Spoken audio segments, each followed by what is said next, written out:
homies, so kasama natin ngayon si Boss. Anong pangalan po nila? Clinton po. Ha? Clinton. Clinton. Sir Clinton, anong pinagawa niyo sa kotse niyo? Headers po, tsaka Exhaust. Okay. Oh. Anong kotse to, sir? Camera po. Camaro. Okay. So, tawag dito. Saan pa kayo galing, sir? Pasig lang po, Greenwoods. Sa Pasig. Opo. Okay. So, ito na po. Papakita na po natin yung pinaka-project car natin, yung Camaro na ginawa natin. So, what's up mga homies? So, nandito na naman tayo sa Notorious Motorsports. Another project na naman.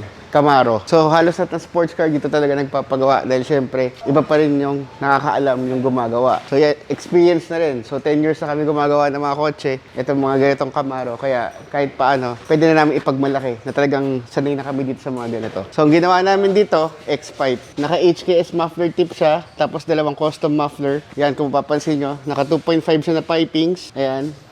Makikita nyo yan. Tapos, syempre, nilagyan namin ng X-pipe para mag-rumble. Tapos, ito na yung pinaka-pipings niya. Tapos, nilagyan namin ng flexible pipe para, syempre, hindi siya mag-vibrate. Tapos, sinanggal na rin namin yung catalytic converter niya. So, ayan. So, ayan yung ginawa namin para dito sa Camaro na to. So, ngayon, pakinggan natin kung ano magiging tunog niya.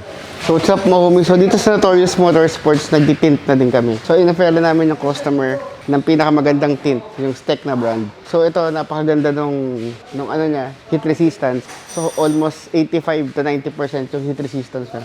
Tapos, naka-clear tint na siya. So, sa mga high-end na auto, ito yung in-offer namin. So, ngayon, pakinggan na natin kung ano magiging tunog itong Camaro na to.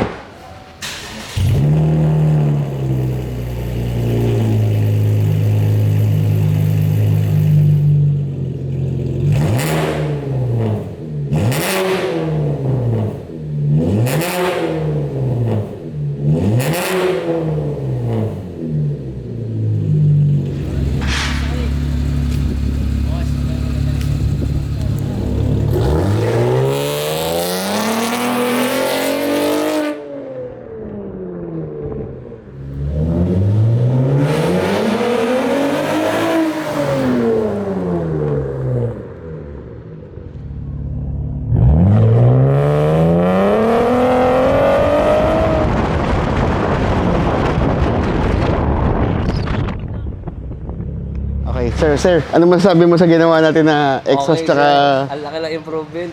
Maganda ang performance. Lakas ng hatak, ha? Lakas ng hatak, sir. Yan, very good. Okay, thank you, boss.